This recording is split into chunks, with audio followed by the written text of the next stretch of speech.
আল্লাহ বলছে কিয়ামতের দিন বান্দা তোমার অন্তরের ভিতরের যেই গোপন কথাগুলো যেগুলো কেউ শুনে নাই, তোমার মনে মনে কত জল্পনা কল্পনা ভালো মন্দ ছিল, আমি আল্লাহ কিয়ামতের দিন সেগুলো তোমার সামনে খুলে দেব, সেগুলোরও হিসাব দিতে হবে। এত অসৎ কল্পনা কেন করবে? এত বিশ্রী বাজে কল্পনা কেন করবে? ইয়াউমা তুবলাস সারাইর আফালা ইয়ালামু ইযা বু'সিরা মা ফিল কুবুর ওয়া হুসিলা মা ফিস সুদূর।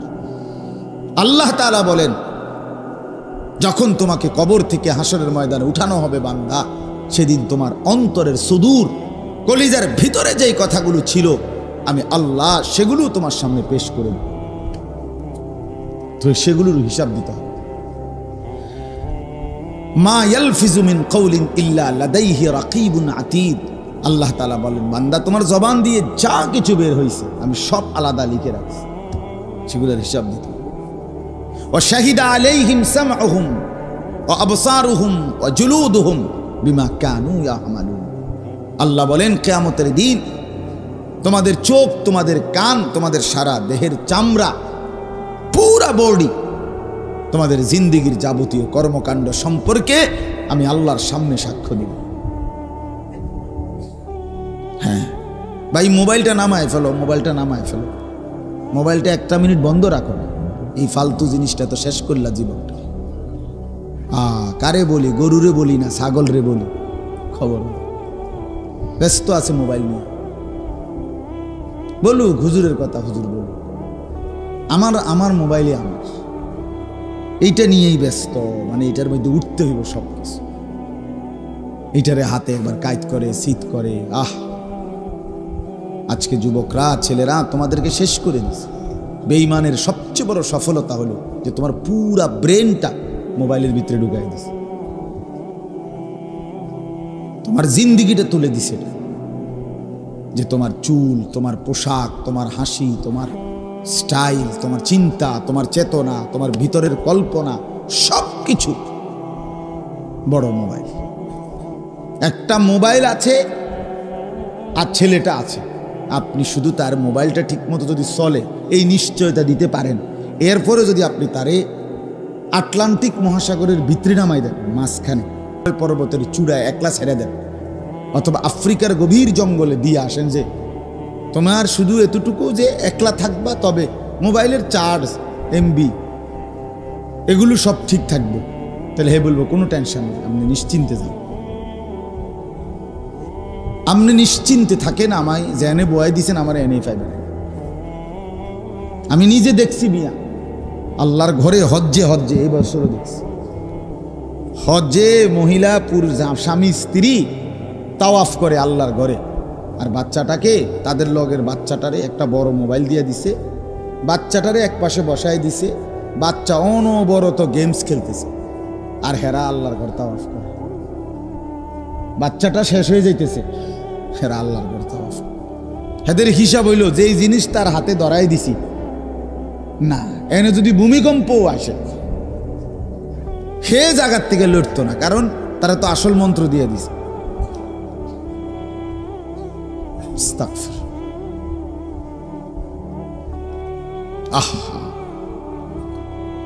আপনারা আপনাদের ছেলেদের চেহারার দিকে তাকায় দেখেন। একজন মুরব্বী, যে কয়জন বয়স্ক লোক আছেন, বুঝমান মানুষ আছেন, চাচারা আপনারাও একবার দেখেন আপনাদের এই ছেলেগুলোর দিকে, একটা নজর। এখানে যদি এখন 100 জন ছেলে হয়, কমপক্ষে 90 জন নামাজ পড়ে। এই আপনারা দেখেন, চেহারা দেখেন। হায় বেনামাজির চেহারা দেখলেই তো বোঝা যায়, কালো, দয়া মায়াহীন, নির্লজ্জ, বেহায়া, বেশরম, অসভ্য, আল্লাহর দুশ্মন, রাসূলের দুশ্মন। গোটা মাখলুক যে সেজদা করে না তারে গোটা সৃষ্টি লানত দেয়, গোটা মাখলুক লানত দেয়। আল্লাহর সমস্ত সৃষ্টি বলে তোর উরফে আল্লাহর গজব, আল্লাহর লানত পড়ুক তোর উপর। তুই আল্লাহর আযাব টেনে আনছিস। প্রত্যেকটা নাফরমান প্রতিটা গুনাহ আল্লাহর আযাব টেনে আনে,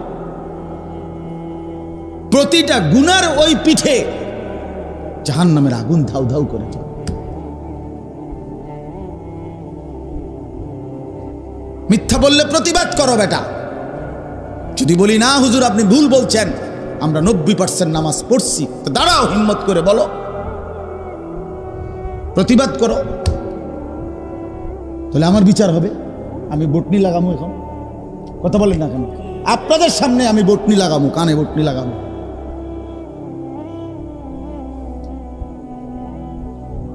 তোমাদের সামনে বটনি লাগামো, এখন আমার বিচার হবে। কেন নামাজ পড়লা না বাবা? এই মুসলমানের বাচ্চা, নামাজ পড়লা না কেন? কোন মার ঘরে জন্ম নিলা? কোন বাবার ঘরে জন্ম নিলা? একটা সেজদা দিলা না সারা দিনে। এত বড় বেশরম, এত বড় আল্লাহর দুশ্মন কেমনে হইলা কেন? কেমনে ঘুমাইবা এখন গিয়া? এখন কেমনে ঘুমাইবা নেবে নামাজি? সারা দিনে এক ওয়াক্ত নামাজ পড়ো নাই, যারা এখন ঘুমাইবা, ফেরেশতা যদি এটা লাথি মারে, আইসা একটা লাথি মারে যদি ফেরেশতা ধাম করে যে ওঠ ওঠ না ফরমান, কার জমিনে ঘুমাইলি? তোর আব্বার জমিন এটা? তখন কোরআনুল কারীমে আছে বন্ধু, অসংখ্য নাফরমান এই কোরআনে আছে, যারা রাত্রি গভীরে ঘুমাইছিল, আল্লাহ বলেন আমার আযাব আসছে, ফাসবাহু ফি দারিহিম জাসিমিন।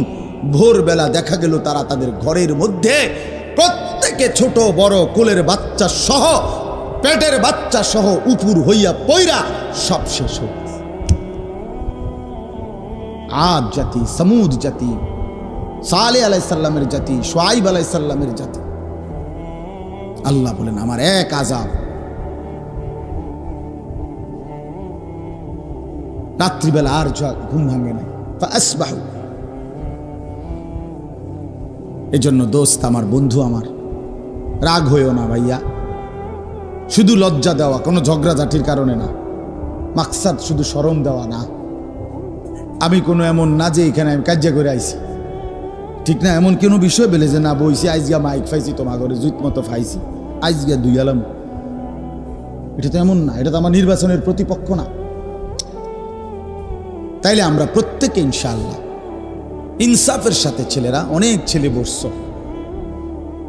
ইনসাফের সাথে ভাবো। এক মৃত্যু পথযাত্রী, যে মানুষ মৃত্যু শয্যায় থাকে, মুমূর্ষ, তখন মানুষ যে ওসিয়ত করে, যে কথাটা বলে, সন্তান যদি ডাকাইতে হয় তারপরও সে তার বাপের মৃত্যুর সময়ের কথাটাকে গুরুত্ব দেয় কি না? কারণ সে বলে যে এটা আমার বাবার ওসিয়ত। তো আল্লাহর নবী সাল্লাল্লাহু আলাইহি ওয়াসাল্লাম হাদিসে আছে, এই পৃথিবী থেকে যেদিন বিদায় নিছেন রবিউল আউয়ালের সোমবারে, খোদার কসম কিতাবে আছে, হাদিসে আছে, নবীজি যাওয়ার সময়, আল্লাহর কাছে ফিরে যাওয়ার সময় 23 বছর পরে, 63 বছরের হায়াতে শেষ যে কথা বলতে বলতে নবীজি পৃথিবী থেকে বিদায় নিছেন। আম্মা জান আয়েশা রাদিয়াল্লাহু তাআলা আনহা, নবীজির স্ত্রীর বুকে মাথা রাখা অবস্থায় নবীজি ইন্তেকাল করছেন।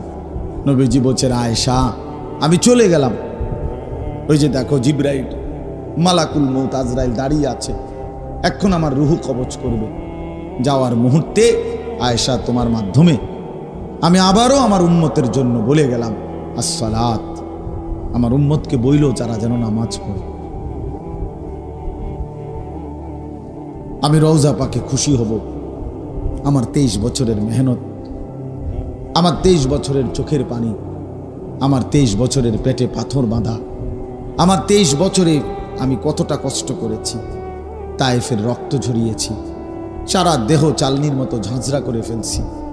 3 মাস ঘরের চুলায় নবীজির, হাদিস স্পষ্ট আছে, আম্মা জান আয়েশা বলছেন 3 মাস টানা নবীজির কোনো বিবির ঘরে চুলায় আগুন জ্বলে নাই। 3 মাস।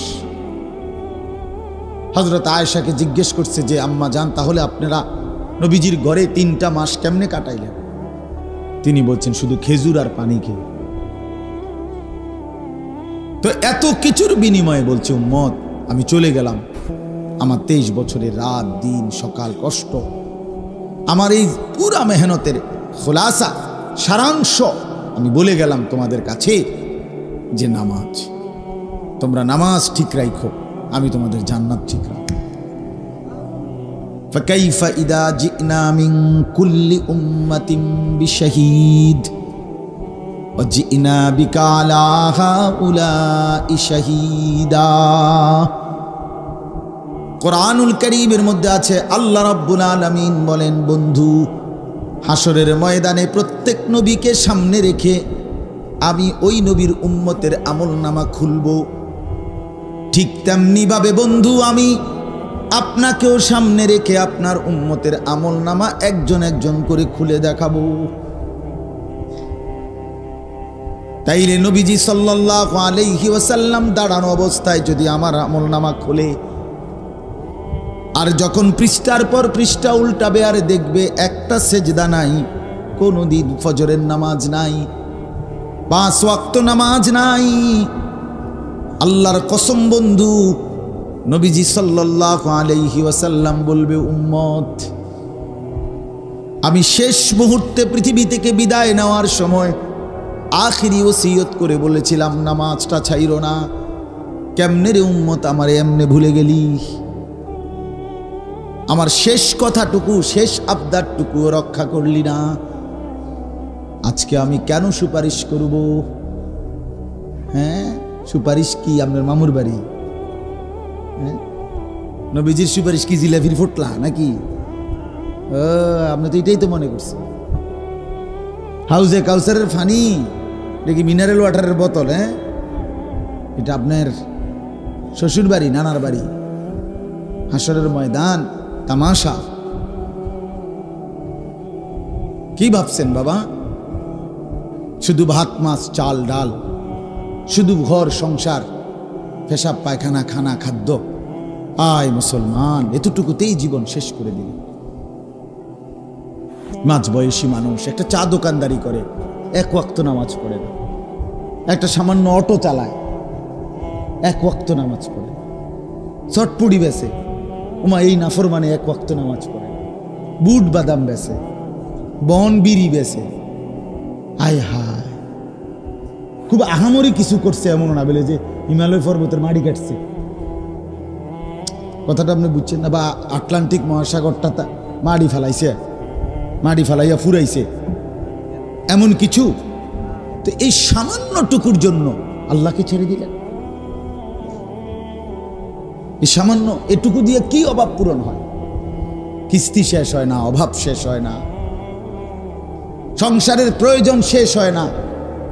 20 বছর ব্যবসা করে, 30 বছর ব্যবসা করে, কিন্তু সংসারের টানা হেঁচড়া থাইকেই যায়। ঠিক না বলে? তো লাভ হইল কি? না আখেরাত তো ছেড়েই দিলা, তো দুনিয়াও তো শেষ করতে পারলা না। কই বউর খুশি না, ছেলে খুশি না, অতৃপ্ত, শুধু অতৃপ্ত। রাক্ষসায় দুনিয়া কোনোদিন তৃপ্ত হয় না, কোনোদিন না, কোনোদিন। এই দুনিয়া রাক্ষস, এই দুনিয়ার চাহিদাগুলোও রাক্ষস, কোনোদিনও শেষ হয়। দুপুরের খানা খাইবার 6 ঘন্টার ভিতরে আবার রাক্ষসা পেট হা করে, আবার খিদা লাগে, আবার খিদা লাগে। এই জন্য প্রিয় বন্ধু আমার, বাবারা, মাঝ বয়সীও যারা, তাদেরকে বললাম, শুধুমাত্র খানা খাদ্য, বাজার ব্যবসা, ক্ষেত ফসল, দোকান চাকরি, এতটুকুই। আর খাইয়া পড়িয়া বউ বাচ্চা লইয়া চলতেছেন, শুধু খাইতেছেন, ঘুমাইতেছেন, এতটুকু জিন্দিগি না বাবা। এটা মুসলমানের জীবন না। আপনাদেরকে অনুরোধ করলাম, বয়স্ক যারা, এই বয়স্কদেরকেও বলি, আপনাদের কাছে অনুরোধ, আপনারাও অনেক বয়স্ক মানুষ আছেন যারা আপনাদের জীবনের এই শেষ সময়টা, সুন্দর হায়াত আল্লাহই দিছেন। আল্লাহ সবাইকে বুড়ো বানায় না। কোরআন শরীফে আছে, আল্লাহ বলছেন, আমি সব যুবক, সব কিশোর, সব বাচ্চাকে বৃদ্ধ পর্যন্ত পৌঁছাই না। সবাই বৃদ্ধ হয়? কথা বলেন না কেন? হ্যাঁ, কবরস্থানে 10 বছরের কোনো বাচ্চার কবর আছে? 18 বছরের, 20 বছরের, হ্যাঁ, তাগড়া জওয়ান কবরে চলে যায়। তো আল্লাহ তাআলা সবাইকে বৃদ্ধ পৌঁছায় না। তো যাকে আল্লাহ তাআলা বৃদ্ধ অবস্থায় পৌঁছাইছেন, সুযোগ দিছেন আল্লাহ তাকে, ওমা সেই মানুষগুলো বয়স্ক লোক 60 বছর 50 বছর, এই কাম শুধু একটাই, বিকাল থেকে নিয়ে রাত পর্যন্ত চা দোকান, বিড়ি, সিগারেট, বুট বাদাম, আর টেলিভিশনে নর্তকীর নাচ দেখা, আর পরের গীবত সমালোচনা, খালাস। হায় হায় রে বুড়া মিয়া, এই বিড়ি খাওয়ার জন্য বুঝি আল্লাহ তাআলা শেষ হায়াতটা দিছে।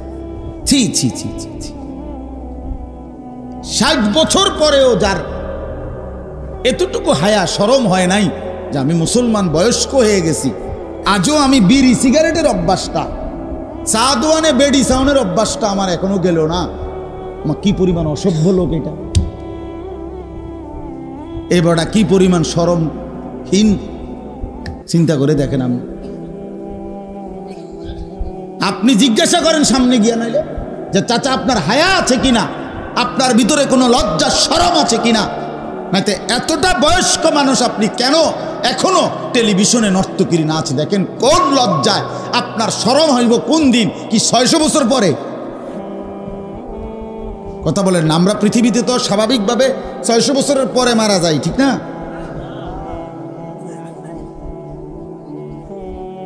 হ্যাঁ, আমার কথা রাগ হয়ে না, আমি অনুরোধ করলাম, নিজের উপরে রহম করেন, নিজের উপরে দয়া করেন।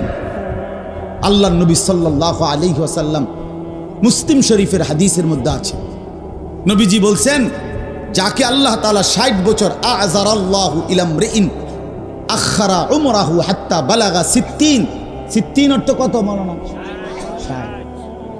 আল্লাহর নবী বলছে, যাকে আল্লাহ তাআলা 60 বছর হায়াত দিয়েছে, অথচ সে জাহান্নামের আগুন থেকে বাঁচতে পারে নাই,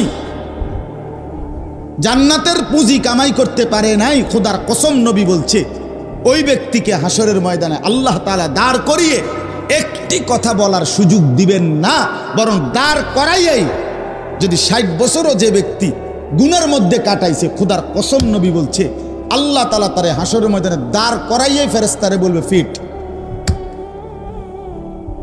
ফিট সাসারে ফিট, শুধু মার, হ্যাঁ হ্যাঁ টাঙ্গাইয়া ফিট।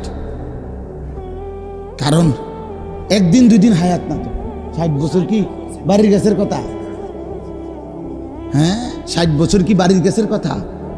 60 বছরে কত জানাজা পড়লো, কত লাশ দেখলো, কত মানুষের মৃত্যু দেখলো, কত মুসিবত দেখলো, কত অ্যাক্সিডেন্ট দেখলো, কত দুর্ঘটনা দেখলো, কত চোখের পানি দেখলো, কোনো কিছুই এবারে গুনার থেকে ফিরাই তারে না। উনি অনুসুদ খায়, এখনো কিস্তি লয়, এখনো আগ করলে গাইল্লা। এটা কি কি মুসলমান প্লাস্টিকে না? এটা তো কি মানুষ?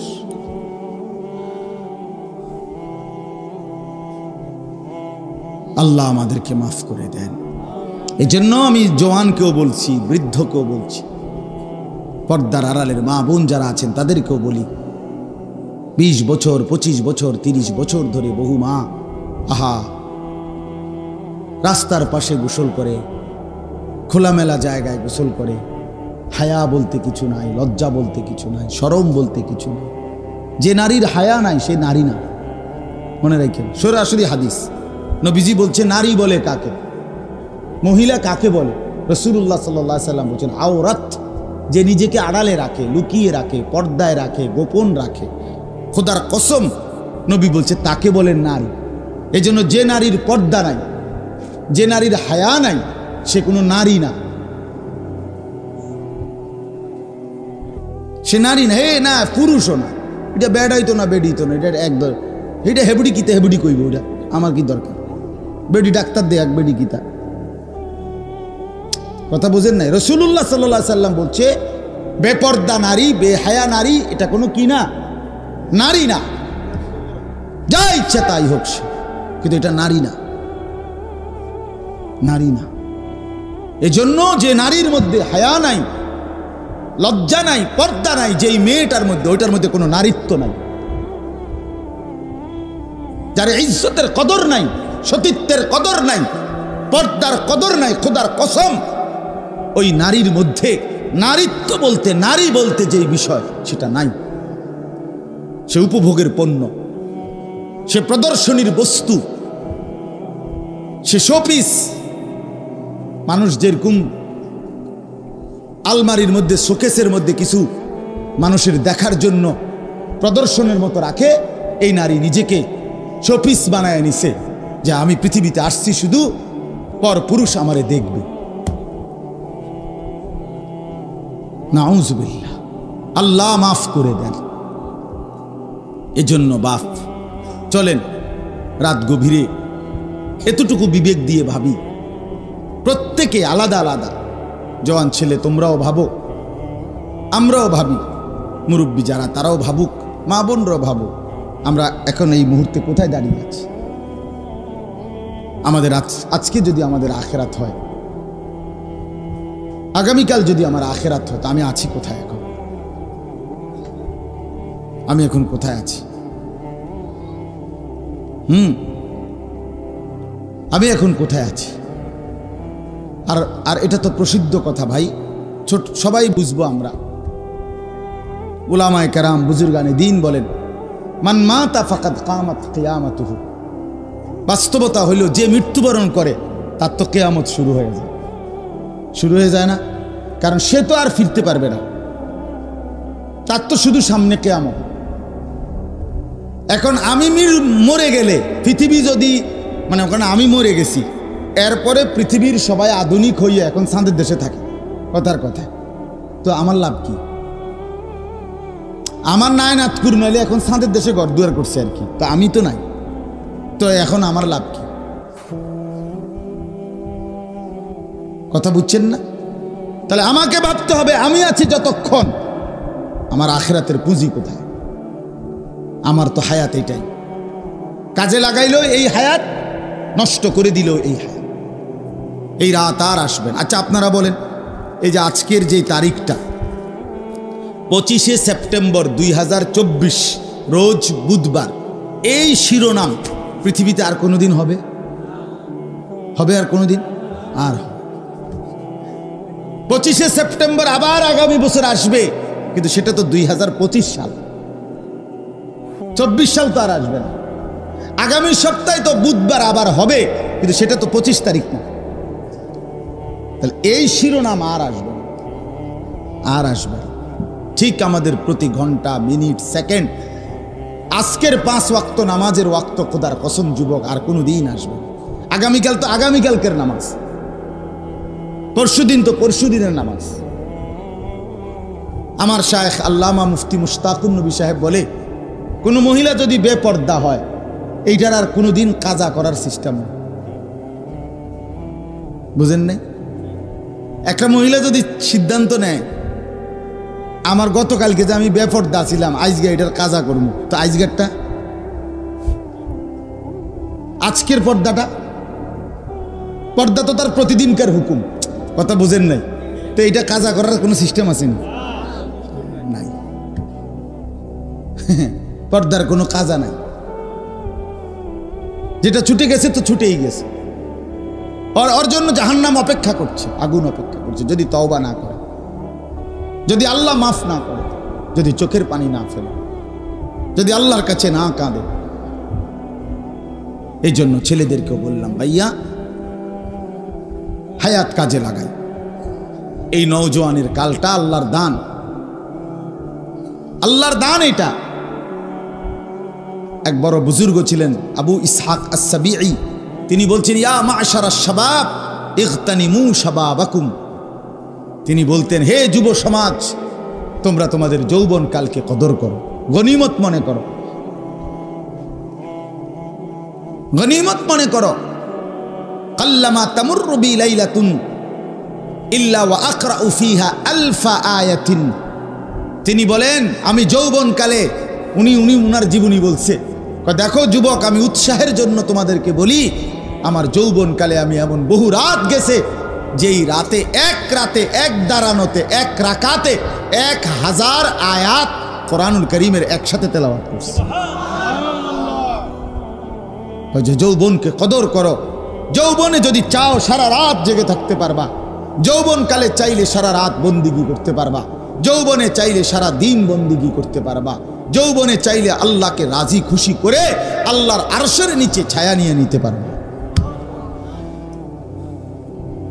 এই জন্য আমরা যদি খেয়াল করি, আমরা যদি প্রত্যেকে নিজ নিজ জায়গা থেকে ফিকির করি যে আমি কমপক্ষে আমার আখিরাতের কি পুঁজি করলাম।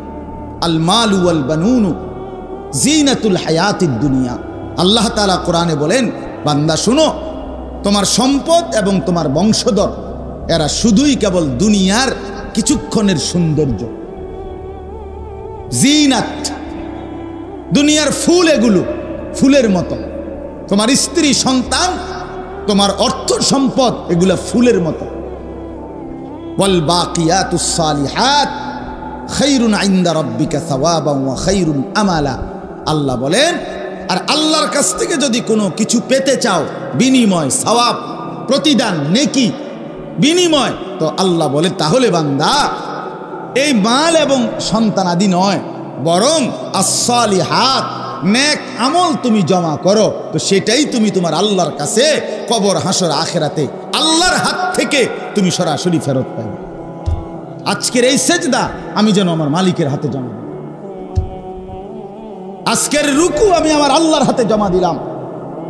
আল্লাহ যেন ওয়াদা দিছে, বান্দা শোন, আমারে দিয়ে রাখ, আমি হাসরের ময়দানে বান্দা গুনে গুনে হিসাব করে তোমার নেকি তোমারে তুলে দেব। ওয়ালানাজজিয়ান্নাহুম আজরাহুম বিআহসানি মা কানু ইয়ামালুন। সুবহানাল্লাহ। আল্লাহ বলে, বান্দা তোমার প্রতিটা ঈমান, নেক আমল আমি আল্লাহ ওয়াদা দিলাম, হাসরের ময়দানে আমি আল্লাহ তোমার প্রত্যেকটা আমলের সবচেয়ে সুন্দর উত্তম বিনিময় দেব। মজার কথা হইল, তাফসীরের মধ্যে আছে, আখিরাতে আল্লাহ তাআলা বান্দার আমলের বিনিময় যখন দিবে, নেক আমলের বিনিময়, তখন প্রতিটা নেক আমলের মধ্যে যতটা করছে ওর মধ্যে যেটা সবচেয়ে সুন্দর হইছে ওইটার সমপরিমাণ সবগুলোরে বানাইয়া এরপর আল্লাহ তাআলা নেকি দান। বুঝেন না? আপনারা কথাটা বুঝেন না, আমি বুঝাই। মনে করেন আমাদের দেশে আছে কাঠ মিস্ত্রিরা কয় কাঠের দোকানে যে ভাই 12.5 নিতে হইব। 12.5 বুঝেননি? কাঠের মাঝখানেরটারে কি কয়? সার, আর সাইডে দিয়ে যেটা থাকে এটারে কয় বার, মানে এটা একটু দুর্বল। তো 12.5 মিলাইয়া নিলে 2000, আর শুধু সার নিলে 3200। কথার কথা দাম, অর্থাৎ আপনি যদি দুটোটা মিলাইয়া নেন, আমাগো দেশে লাকসাম, নোয়াখালীর দিকে অরে ঘরে নিতে হইব। অরে ঘরে মানে শুধু বড় মিল্লা, আপনি আলু নিবেন 2 মণ, একবার বাছাই করা বড় আলুগুলো নিলে আপনি একদম, আর যদি মিলে নেন মানে শুধু বড় মিলাইয়া নেন তাহলে দাম আরও কমে আসবে। অরে ঘরে কয় এটারে আমাদের দেশে, মানে ছোট বড় মিলাইয়া। হ্যাঁ, তো এখানে মজার বিষয় হলো আল্লাহ তাআলা বলে, বান্দা মনে করেন আমি আপনি মোট 1 লক্ষ রাকাত নামাজ পড়ছি। কথার কথা 1 লক্ষ রাকাত, তাহলে আমার নামাজ কয় রাকাত? এই আল্লাহ তাআলা যখন নেকি দিবে, হাসরের ময়দানে পুরস্কার দিবে, ওফ সুবহানাল্লাহ, কি করবে আল্লাহ? এই 1 লক্ষ রাকাতের মধ্যে যেই রাকাতটা সবচেয়ে সুন্দর হইছে আল্লাহ তাআলা এইটারে ধইরা এইটার সমান বাকিগুলোরও বানায় ফেলবে। অরে করে না, সবটারে সার বানায়, হগলতের একরকম না।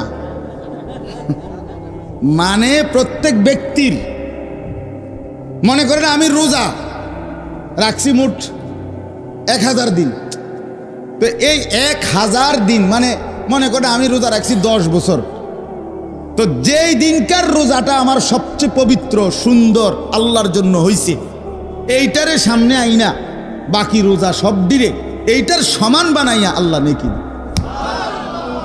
বুঝছেননি কথাটা?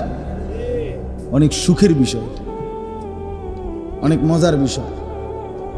ওয়ালানাজজিয়ান্নাহুম আজরাহুম বিআহসানি মা কানু ইয়ামালুন। আল্লাহ বলেন, বান্দা যা কিছু নেক আমল করেছিলে আমি আল্লাহ তাআলা সবচেয়ে সুন্দরটাকে মূল ধরে নিয়ে বিনিময় দেব।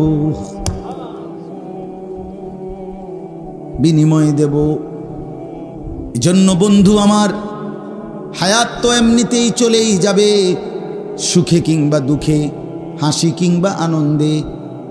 রাত তো ফুরিয়েই যাবে, প্রতিটা রাত ভোর হয়ে যায়, প্রতিটা দিন রাত হয়ে যায়। কিন্তু খোদার কসম বন্ধু, কবরের অন্ধকার যদি শুরু হয়, আখিরাতের কষ্ট যদি শুরু হয়, আর কোনোদিন শেষ হবে না। আজকের রাত যার বাসর রাত, তারও তো ভোর হবে। আজকের রাত যার ফাঁসির রাত, তারও তো ভোর হবে। সব রাত শেষ হয়ে যায়, রাত থেমে যায় না, দুনিয়া থামে না, দুনিয়া চলেই যায়, কিন্তু আখিরাত কোনোদিন শেষ হবে না। বুঝেন নাই? এখন যে মদের আড্ডায়, তার রাত ভোর হবে নি আজকে। এখন যে সেজদা দিবে রাত্রে তাহাজ্জুদের মধ্যে, তার ভোর হবে নি। এজন্য বন্দিগির রাতও শেষ হয়, নাফরমানির রাতও শেষ হয়, সুখের রাতও শেষ হয়, দুঃখের রাতও শেষ হয়, কিন্তু আখিরাত। ইন্নাল মুজরিমিনা ফি আযাবি জাহান্নাম খালিদুন। আল্লাহ বলে, নিশ্চয়ই পাপী নাফরমান জাহান্নামের আযাবের মধ্যেই থাকবে চিরস্থায়ী। লা ইউফাত্তারু আনহুম। আল্লাহ বলে, বান্দা জাহান্নামীকে 1 সেকেন্ডের জন্য জাহান্নামে কোনো বিরতি দেয়া হবে না, 1 সেকেন্ডের বিরতি মিলবে না। অহুম ফীহি মুবলিসুন। আল্লাহ বলেন, বান্দা জাহান্নামী জাহান্নামে অনন্তকালের জন্য বিষণ্ণ মলিন চেহারা হয়েই পড়ে থাকবে। লক্ষ কোটি বছরে কোনোদিন চেহারায় মুখে হাসি ফুটবে না। আবারও বলছি, বন্ধুদের খপ্পরে পড়ো না। সমবয়সী বন্ধু বরবাদ করে দেয়। সমবয়সী বন্ধু, ওই দেখো, ওই যে ওরা মাঝখান দিয়া হাসে, ওই যে লাল শার্ট ভাই আপনার পিছনের ছেলেগুলোরে দেখেন, ওরা ওখানে না না এইখান দিয়ে ওরা এখান দিয়ে গোল হয়ে যাবো, হেরা হ্যাগো রসিকতাতে আছে। হ্যাঁ, অসৎ বন্ধু আল্লাহর লানত, এটা মনে রাখবে। জীবনের সবচেয়ে বড় দুর্ভাগ্য এটা একটা, যার কপালে একটা ফালতু বন্ধু জুটছে, তার জীবনের সবচেয়ে বড় লানত, অভিশাপ, যে একটা ভালো মানুষ পায়, ভালো একটা সঙ্গী পায়, এমন একটা বন্ধু তার কপালে জুটছে যে তারে সারাক্ষণ অস্থিরতা, জিনা, ব্যভিচার, নারী, অসভ্য ছবি, মদ, জুয়া, নেশা, এটার দিকেই তারে উৎসাহিত করে।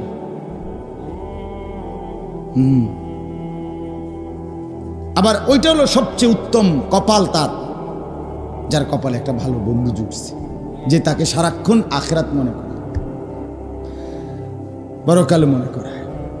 আল আখিল্লাউ ইয়াওমাইদিন বা'দুহুম লিবা'দিন আদুউন ইল্লাল মুত্তাকুন। কোরআনুল কারীমে আল্লাহ বলেন, সমস্ত বন্ধুরা কিয়ামতের দিন একে অপরের শত্রু হয়ে যাবে, কেবল ঈমানের বন্ধু, তাকওয়ার বন্ধু, আল্লাহর বন্দেগীর জন্য যাদের মধ্যে বন্ধুত্ব ছিল তারা ছাড়া বাকিরা সব দুশ্মন হবে, আদুউন, সব শত্রু হয়ে যাবে। ইয়া ইবাদি লা খাউফুন আলাইকুমুল ইয়াওমা ওয়ালা আনতুম তাহজানুন। আল্লাহ তখন ওই নেক কাজের বন্ধু যারা একে অপরকে আল্লাহর ইবাদতের জন্য, আখিরাতের জন্য উৎসাহিত করেছে, আল্লাহ তখন সেই বন্ধুদেরকে ডাক দিয়ে বলবে, তোমরা পরস্পর, তোমাদের কোনো চিন্তাও নাই, ভয়ও নাই। আশ্চর্য কথা হইল, আল্লাহ তাআলা বলেন, নেক কাজের বন্ধু যারা একজন আরেকজনকে নামাজের কথা বলছে, আখিরাতের কথা বলছে, কল্যাণের কথা বলছে, দাওয়াতের কথা বলছে, তাবলীগের কথা বলছে, তাজকিয়ার কথা বলছে, গুনাহ ছেড়ে দেওয়ার কথা বলছে, চরিত্রবান হওয়ার কথা বলছে, খোদার কসম আল্লাহ কোরআনে বলেন, আখিরাতে আল্লাহ তাআলা ওই দুই বন্ধুকে আল্লাহ ডাক দিয়ে বলবে, দুই বন্ধু একসাথে গলাগলি করে, হাসতে হাসতে, হাত ধরাধরি করে, উদখুলুল জান্নাতা আনতুম ওয়া আজওয়াজুকুম, বন্ধুরা একে অপরে মিলে আমার জান্নাতে ঢুকে পড়ো, ঢোকো। উদখুলুল জান্নাতা, তোমরা ঢোকো জান্নাতে। যে দুই বন্ধু তোমরা একসাথে নেক কাজ করছিলা, আল্লাহর ইবাদত করছিলা, আখিরাতের কথা বলছিলা। এই বন্ধুত্ব কাজে আসবে, আর অন্য বন্ধুত্ব কাজে আসবে না। তোমরা ছেলেরা তোমাদের উপরে আল্লাহর দোহাই নষ্ট হইও না, শেষ কথা আমার, নষ্ট হইও না।